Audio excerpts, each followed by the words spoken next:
This entire video is not to scare anyone, stress anyone out, or anything like that. The main point of my making this video is to just make people aware and just be realistic as far as what their options are and what the consequences are if those actions aren't taken.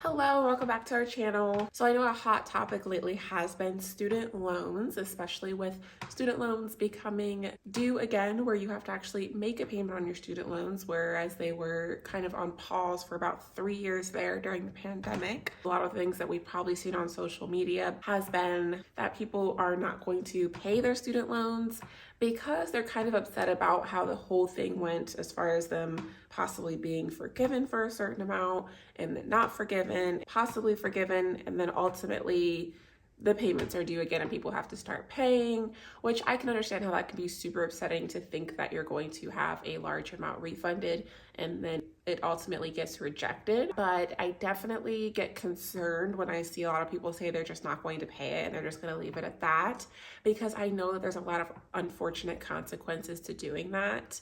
A lot of these consequences that I'm going to talk about today, and we've actually experienced a lot of those consequences ourselves. If you guys are new here, we started out with $80,000 in student debt, and we worked super hard and did a ton of overtime and worked really hard to end up paying that off.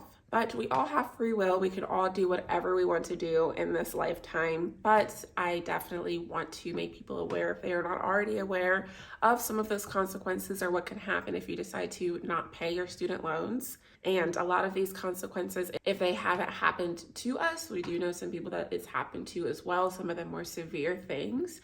So let's talk about it. The first thing I want to say, and this is coming from a former debt collector, if you are someone who thinks that you cannot pay your student loans, or you don't have the funds to do so, or you're coming up on having those student loans due, and you know it's not in the cards for you to be able to afford the payment, definitely try to work things out with your provider. Call them and let them know your situation. I know that there are a majority of companies out there are going to want to work things out with you rather than end up not having any money paid to them at all for what is owed to them. So having that open line of communication and calling them and letting them know your situation, you never know what options they could have for you to either lower your payment a substantial amount, or I've heard of some people not having to pay at all, like forbearance, things like that. So call them. That's the first thing I can suggest to anyone who is in that situation, because calling them is not going to hurt you by any means. If anything, it could end up helping you. So a lot of the things that we probably could guess ourselves are the consequences of not paying back any loan that you agree to pay. Of course, it becomes past due. You have late fees that can get assessed. Interest can increase your balance a lot more than what you originally owed, because going so long without a payment, interest still gets charged daily or monthly, depending on your loan. Something else that goes without saying when you have a loan that is past due is it affecting your credit score. That's something that affected us when my husband first had his student loans due that he was supposed to be paying and did not pay for a very long time. Of course, that began reporting to the credit reporting agencies, plummeted his credit score. By the time that we were actually at a place where we were ready to start working on our credit, his credit score was in the low 500s. We did everything we could to try to work on that and get that better after paying back the student loans and working on getting on a payment plan and things like that. So if you haven't already seen our video talking about how we worked on our credit score after the fact, we will have that linked in the description. And now I know that when you're first signing up for student loans and you're 18, 19, what have you, you're not thinking about the future you wanting to buy a house and things like that. But now we're at the age where people want to buy houses and things like that. So we're aware of how that could end up impacting you. If you are someone watching this video and you are maybe at that 18, 19-year-old state, think about that future you and how you're going to be wanting to use your credit later. It may not seem so important now, but one day it definitely will. But your credit score isn't just for buying a house. It can also be for trying to get an apartment, buying insurance and qualifying for a good insurance rate, utilities, phone bills, things like that that you really don't even think about. All of that is impacted by your credit. Now, it's one thing if you just miss like one payment or two payments, but with our situation, the student loans, that this was when my husband and I were just dating and we were not married yet. Sometimes my husband would get calls from bill collectors.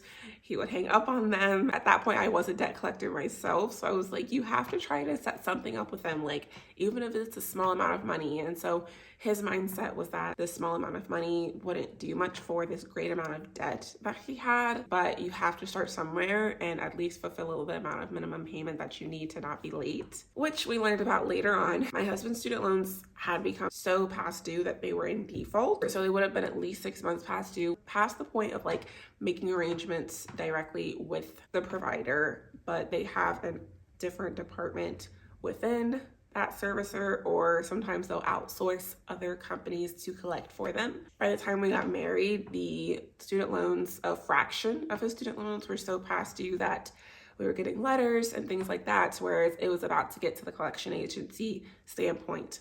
So I called them and tried to make some type of arrangement with them. There were multiple different providers that we had at this point, but just this one that we had focused on that was in default. That one alone was $31,000 before we could start making payments on it. We were not making a ton of money as far as enough to have this large amount of debt feel manageable. But at that point where it was at, and I can't really say as far as needing to make payment arrangements early on, what options that they would give specifically. But with us at this point, like I said, they really just want to get some type of money in. So they are still recouping the amount of loan that was agreed upon. They gave us a super affordable payment arrangement. However, it was a very small amount compared to the actual balance. So if we had continued on that route, would have ended up paying on this loan for years. So we'll talk about how we got out of that a little bit later. Some consequences of not paying our student loans that you may not think about: you risk not being able to get more student aid. If you were to qualify for any forgiveness programs, sometimes you become ineligible for that. One of the more severe consequences of not paying on your student loans could be your wages being garnished. If you don't know what that is, that's when you have a job and they give you a paycheck. However, before you could even get that paycheck, a portion of that paycheck is gone and it's being sent automatically to your provider. And that can happen with multiple types of debt, but specifically student loans. I know someone personally that I used to work with who had to deal with that, unfortunately. Their paycheck, a portion of it already being gone before they even get it, getting sent to your student loan provider. So that's just an example of you not making arrangements with them, and they're essentially making arrangements for you. Something else that some of you may have heard of is your tax refund. That's something that is automatically reported to the IRS, how much money you make if you're in America. And so that debt being outstanding, they're able to take a portion or all of your tax refund. And again, making arrangements for you. If you don't make arrangements with them, that's something that you might have plans for that money. You could be using it for multiple different instances if things came up, if you were needing that money and planning on it. But in this situation, you could end up without it. So just have an open line of communication with your provider if you can, because that can just be a rug getting swept from underneath you when you're already in a bad position. Circling back to the credit reporting, that's something that can stay on your credit report for up to 7 years. If it's just getting reported as a delinquency, which is how it was for my husband's credit. So you're getting that student loan reported to your credit every single month. And if there's not an on-time payment made, that's month after month after month after month of late payments getting reported, which can tank your credit score. Another thing that a lot of people should be aware of is it is very rare to have your student loans considered in bankruptcy. You have to prove multiple things. So if that's something that is a last resort for you, keep in mind it is something that is hard to achieve, unfortunately. This entire video is not to scare anyone, stress anyone out, or anything like that. The main point of my making this video is to just make people aware and just be realistic as far as what their options are and what the consequences are if those actions aren't taken. I would never want anyone to get into the default portion like we were. It was a very scary situation. Like I said, we were still very early on in our careers and with our jobs and things like that. The money that we had coming in really just didn't feel like enough for the debt that was on our plate. But ultimately, after the loan was so past due and in default, and they're just trying to make what money they can back, the options that were there, I can't help but wonder what options would have been there if we had made those arrangements up front and not waited until it affected our credit score and things like that. So ultimately, what we ended up doing was making arrangements and then making payments, paying that same payment for years until we were towards the end of our consumer debt payoff journey. And then we just started saving as much money as possible. With it being so past due, we had the option to settle that debt after so long. Again, don't recommend anyone get to this point, but if you are at your complete wit's end and last resort, that option might be there for you.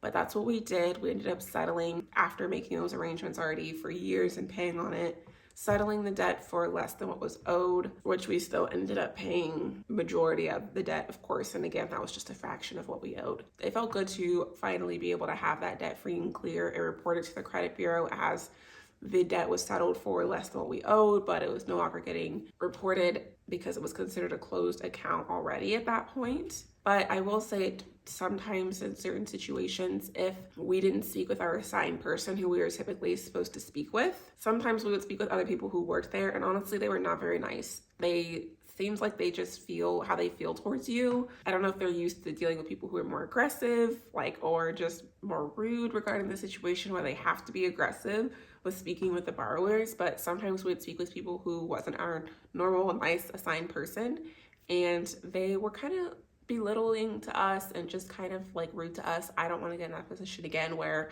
we owe so much money and they're just acting like we're just taking advantage of some sort of system, basically, when we're really just trying to right our wrongs. I know that some people use refinancing as a tool for student loans. Personally, that's not something that we used. We could have, because 1/3 of our student loans that we had that were not in default, that one was a type of student loan where the interest rate would go up for us every 3 months. It would go up a certain amount, which was very overwhelming, but that one we just worked aggressively to pay it off as soon as possible. Refinancing might be an option for you. Me personally, I just have a different viewpoint on refinancing. There's always some type of cost associated with something. So what I'd rather do is just take that extra cost and put it towards the debt and pay it off as soon as possible, which is what we did. But if it's something that might be out there for you, any options that you have to pay back the debt that works for you, everyone has to do what's best for them. There's also consolidation loans. It really just depends on your interest rates, and interest rates right now probably aren't going to be better than the interest rate you already have, but there are a ton of options out there. We will make sure that we have all of our sources, any tips linked in the description as well. But that is it for today's video. Like I said, definitely just wanted to get this out there and make sure